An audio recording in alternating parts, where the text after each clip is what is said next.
Nestle's Quick for the greatest tasting chocolate milk and those famous Nestle's chocolate bars present Space Patrol!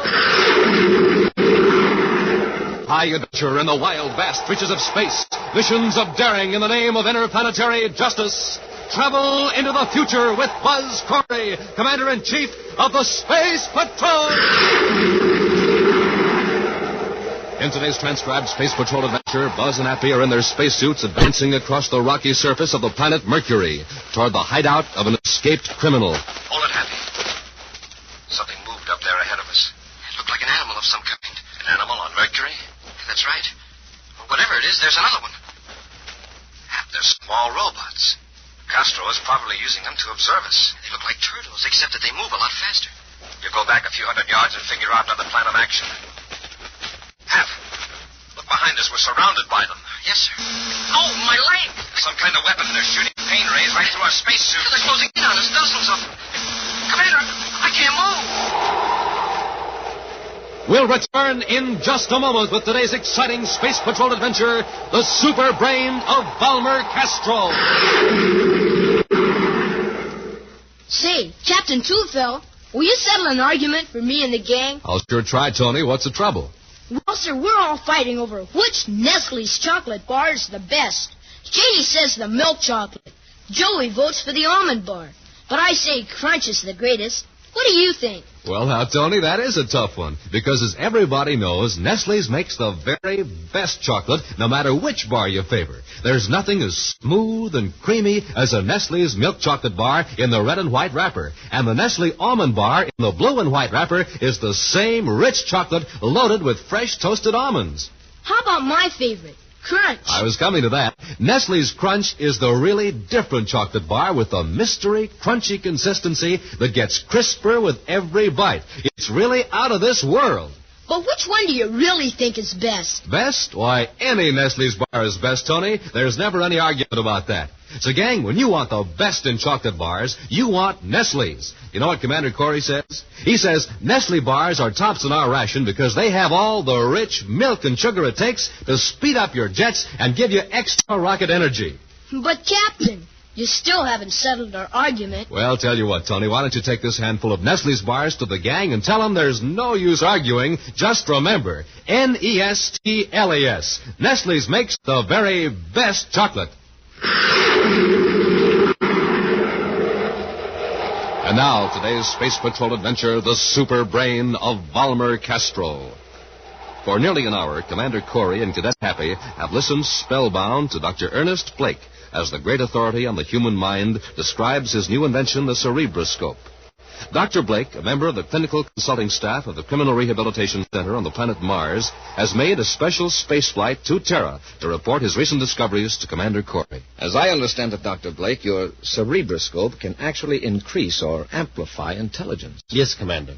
Its full applications and possibilities can't be estimated at present without further tests. A moment ago, Doctor, you said you had increased the intelligence of rats with your cerebrascope. Yes, from 50 to 100%. Wow. It's very interesting, Dr. Blake, but... Dr. Blake, have you experimented on humans? Well, that is one reason for my visit, Commander.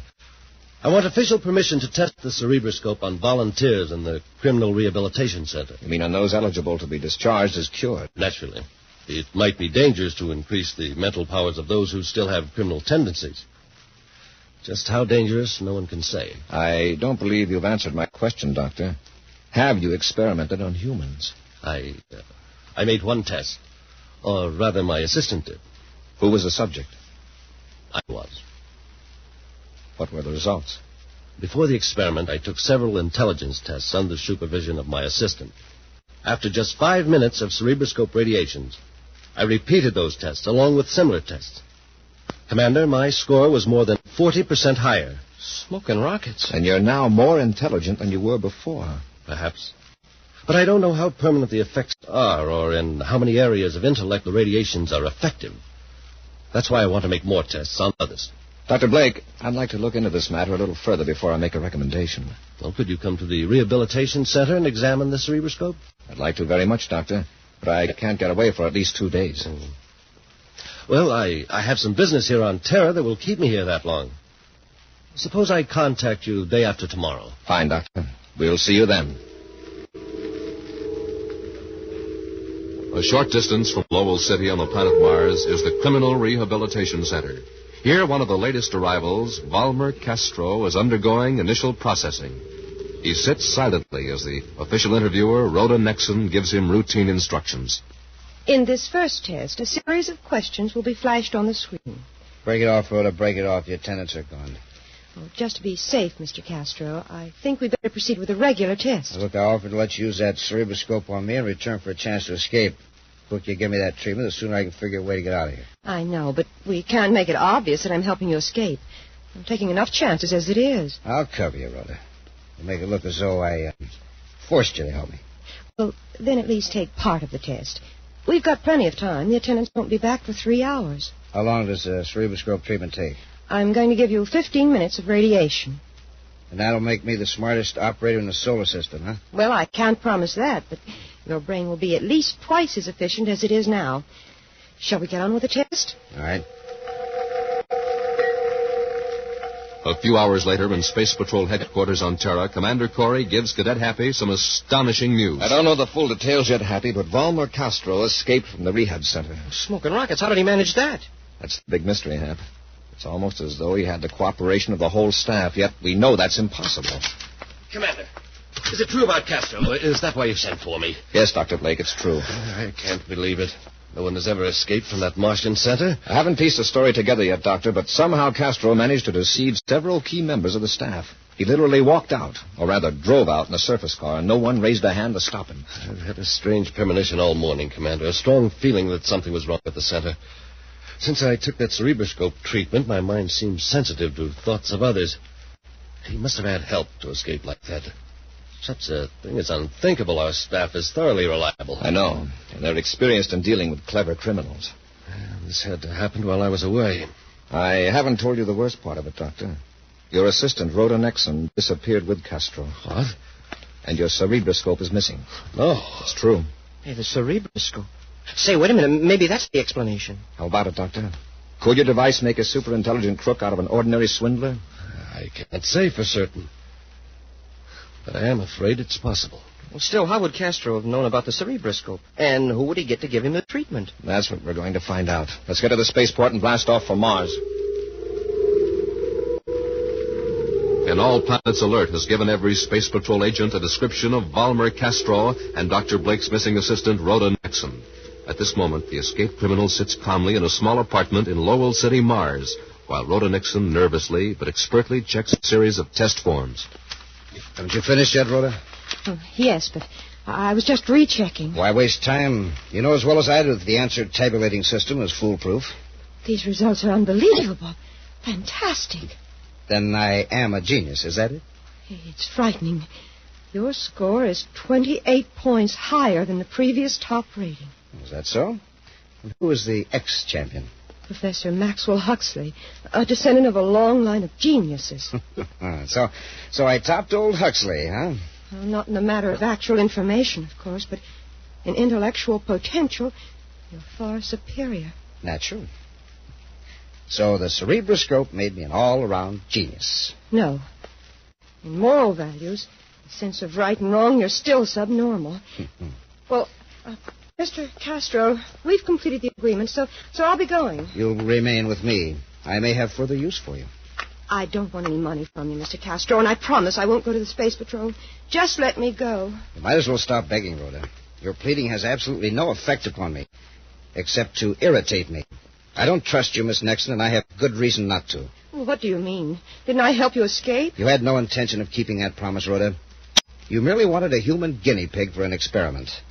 Dr. Blake refused to test his invention on human beings, so you decided to take advantage of his absence and do a little research on your own. Isn't that right? Oh, how did you know that? And I was right. You didn't dream that Blake's gadget would make me able to outsmart you and the rest of the staff at the rehab center. But I told you it would. Why would I risk getting in bad with Dr. Blake and losing my job? You've got what you wanted, a powerful brain and your freedom. Oh, be fair, Mr. Castro. Let me go. Oh, you forget, Rhoda, that although my intellect is high, my sense of fairness, of right and wrong, is subnormal. Now, you're staying with me. Now, be quiet. I have to figure a way out of our present danger. Danger? What danger? I don't know exactly. I have a strong sense of an opposing force. A powerful mind working against me. I think... In fact, I am sure it's the mind of Dr. Ernest Blake.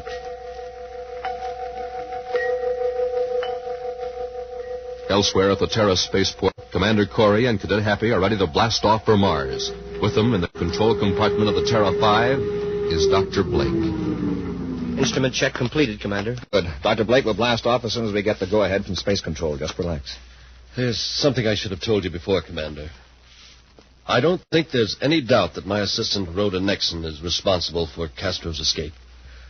Mind you, I can't give you a single bit of evidence for suspecting her of disobedience. Yet I'm convinced of it. What's more, I'm sure that before we reach Mars, I'll be able to tell you where to find Rhoda and Castro. I hope you're right. Space Control Terra to Commander Corey aboard Terra 5. Corey here. Go ahead, Space Control. Mars space lock is clear, sir. Space Control on. Stand by for blast-off. Standing by, sir. Fire rockets. Fire rockets. Up, ship and away.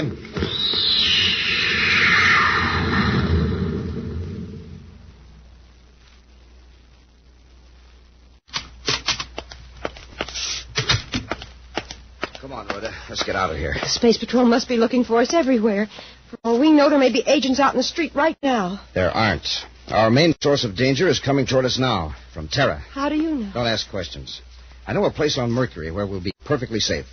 Right now, our enemies are roaring toward Mars. But they'll never arrive.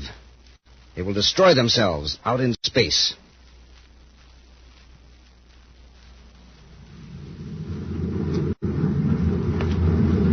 I just rechecked the vector computer, sir. We're 2 hours out of Mars. That'll bring us into Lowell City at 1340. Is Dr. Blake still sleeping? No, sir. The last time I went back aft, he was pacing his compartment and muttering to himself. When he saw me in the corridor, he slammed the door. He's under quite a strain, poor fellow. He's got me worried, Commander.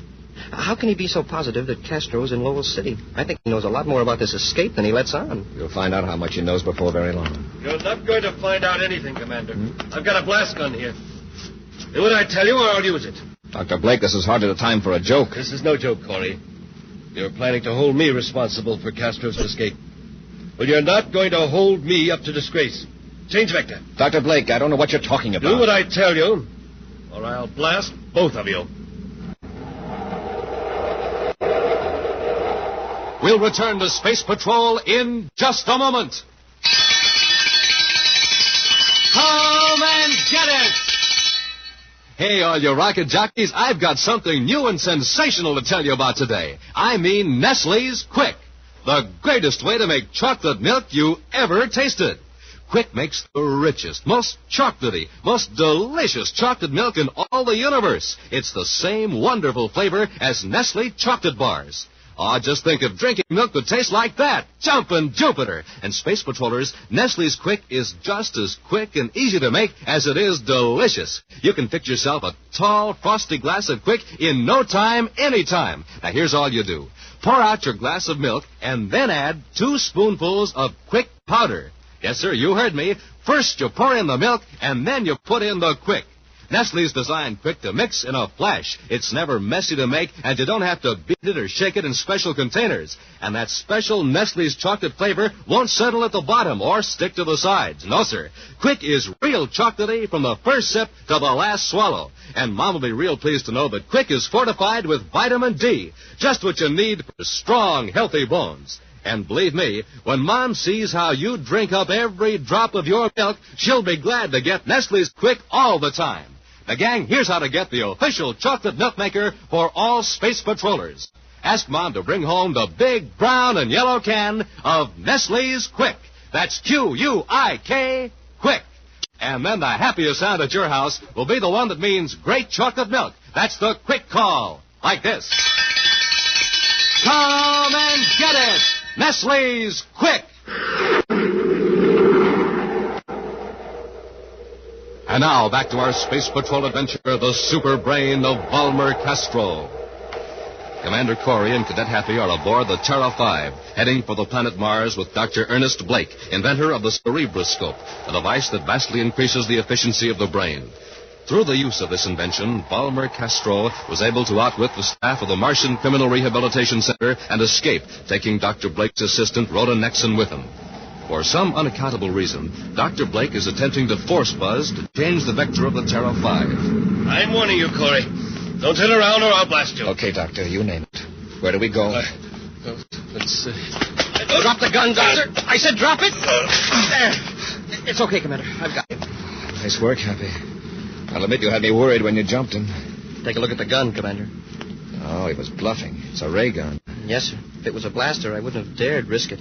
When I saw it was a ray gun, I figured the worst that could happen to you was that, well, he'd put you to sleep for an hour. It's a ray gun. What have I done?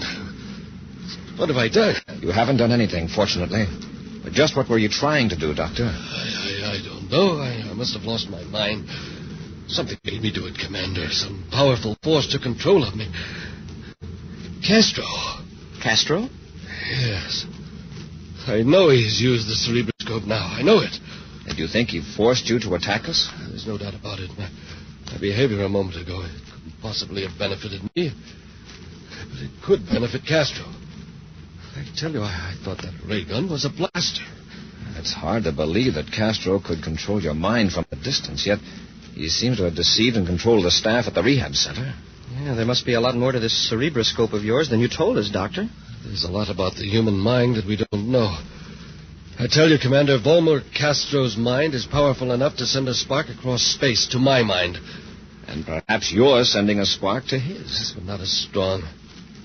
Remember, I was subjected to the cerebrascope radiations for a few minutes. Who knows how long Castro may have been under the treatment. Wow. Commander, Mercury. Change vector to Mercury. Why? That's where you'll find Castro. Thank you, Happy. Yes, sir. He's unconscious, sir. Take care of him, Hap. I'm changing vector to Mercury. Some moments later, viewscope scanning beams sweep back and forth over the rocky surface of the planet Mercury as Buzz and Happy search for a trace of Volmer Castro. If Dr. Blake is right, we should be over Castro's hiding place. Should I wake the doctor, sir? I don't think you could, Happy. A while ago, I gave him a short burst with a vapor injector to put him to sleep. Smoking rockets. Is he getting out of hand again? No, it was Dr. Blake's own idea. He's afraid that if his brain is fully conscious, Castro might become aware of it and know we were after him. Oh, I see. So immediately after the doctor got his mental fix on Castro, he asked to be put to sleep. Uh-oh. Commander, look. A grounded spaceship. Yeah, in the black shadow of that peak. Without the infrared probe beam, we'd never have seen it. Get our spacesuits out of the locker, Hap. We'll land and search for Castro's hideout.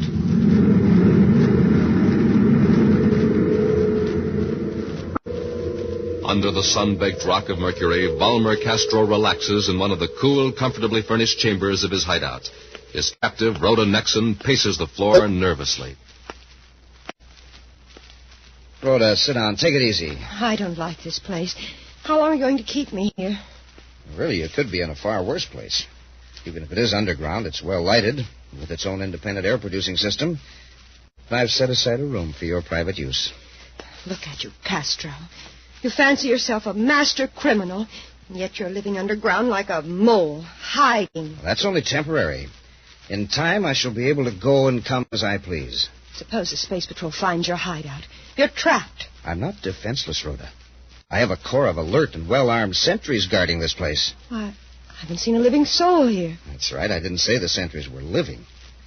They're small, highly maneuverable, and in some respects they think for themselves. Robots. Exactly. The robots could hold off quite a force until I escape to the cabin of the spaceship, if necessary. I don't care how brilliant you are, Castro. You're still one man against organized society. At present, I am just one man. But a true leader has no difficulty recruiting followers. I will draw them into me with irresistible force. What's that? Come, Rhoda. I better lock you up for the time being. What do you mean, lock me up? What's happening? The robot sentries have sighted a moving object on the surface near the hideout. Before I go to the control chamber, I'm going to put you where you can't interfere. Meantime, in their spacesuits, Buzz and Happy walk across the rough, oven-hot rock surface of Mercury, searching for Castro's hideout. Suddenly, Buzz grips Happy's arm. Hold it, Happy. Something moved up there ahead of us. It looked like an animal of some kind. An animal on Mercury? That's right, there's no atmosphere. Well, whatever it is, there's another one. Hap, they're robots.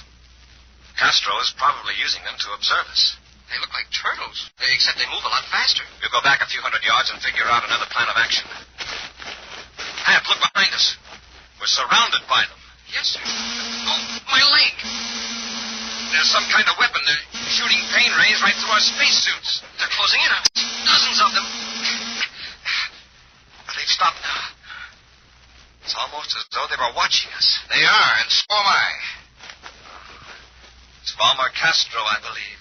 That's right, Commander. I can see every move you make through the viewscope eye of each of those little robots. I can monitor you through any single robot or a combination. Now, since you seem so anxious to find my hideout, my sentries will escort you. Follow them. All right, Castro. First, drop your ray guns. Go on, or I'll jolt you with a pain ray. That's better. Surrounded by the strange turtle-like robots, Buzz and Appy make their way across the rough rocks. Almost like living things, the robots occasionally break formation to avoid obstacles, but immediately close in again. Finally, Buzz and Appy enter an airlock with 4 of the robots scurrying in after them. At last, they're in an underground chamber, face to face with Volmer Castro. That's it, gentlemen. Raise your face pieces. All right, Castro. What have you done with Rhoda Nexon? She's here, Commander. You will join her in a moment. You were directed here by Dr. Blake, I presume. I thought I'd disposed of him out in space, but occasionally I still seem to make slight contact with his mind. Here, Rhoda, I've brought you some company. Space Patrolman. Yes, Commander Corey and a cadet. Commander, you'll notice that the robots have stopped a few feet away from you. They're watching you. They're going to see that none of you leave this room alive. Castro, what are you going to do? I'm going to the control panel. He's a fiend, Commander. A fiend with a super brain. Did you help him escape from the rehab center? I didn't mean to. Honestly, I did not. I never dreamed anything like this would happen. Let's not waste time talking. Hap, let's see if we can get out of here. Maybe we can break down that door. Oh! Hold it! We've got to knock out those robots. When we get close to them, they blast us with a pain ray. If there was only something in here we could use for a weapon. There's nothing. I've looked. If there was only a rod or something, maybe we could flip them over on their backs and get out of their range. Hey, how about that chair? We couldn't get close enough. Even if we threw the chair, I doubt that it would smash them. They look very rugged. Yeah. There's nothing on these walls except a couple of mirrors. Nothing that would do us any good.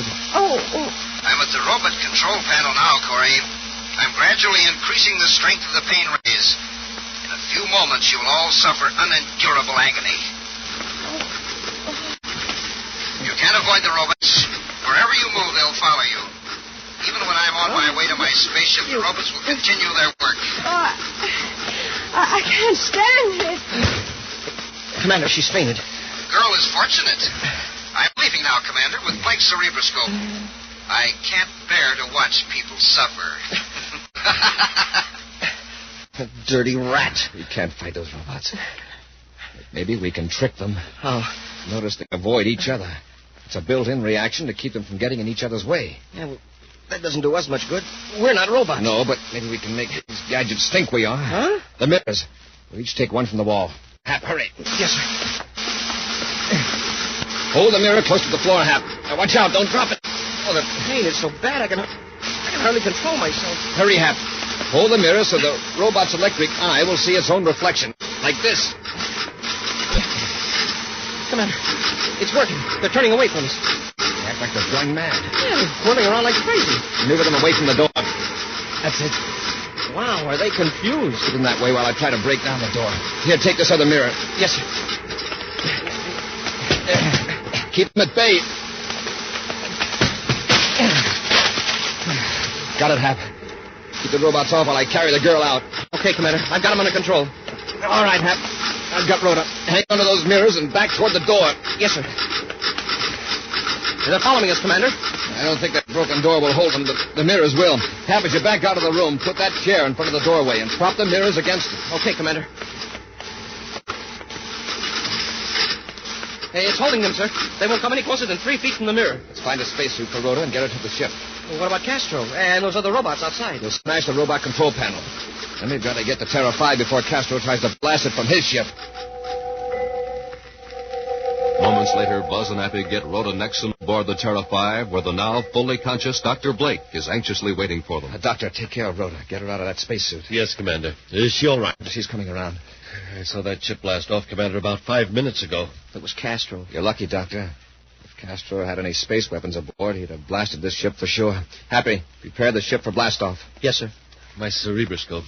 Did you find it? Castro took it with him. You were right, Doctor. Rhoda gave him a treatment. He's got a super brain. With my cerebrascope, he can take other criminals and raise their mental powers. Smoking rockets. He can form a ring of super criminals. That's what we've got to prevent. Yes, but what chance have we got? With that tremendous intellect of his. Don't forget, Doctor, no man is really smart if he sets all decent people against him. Happy, fire rockets. Up ship and away.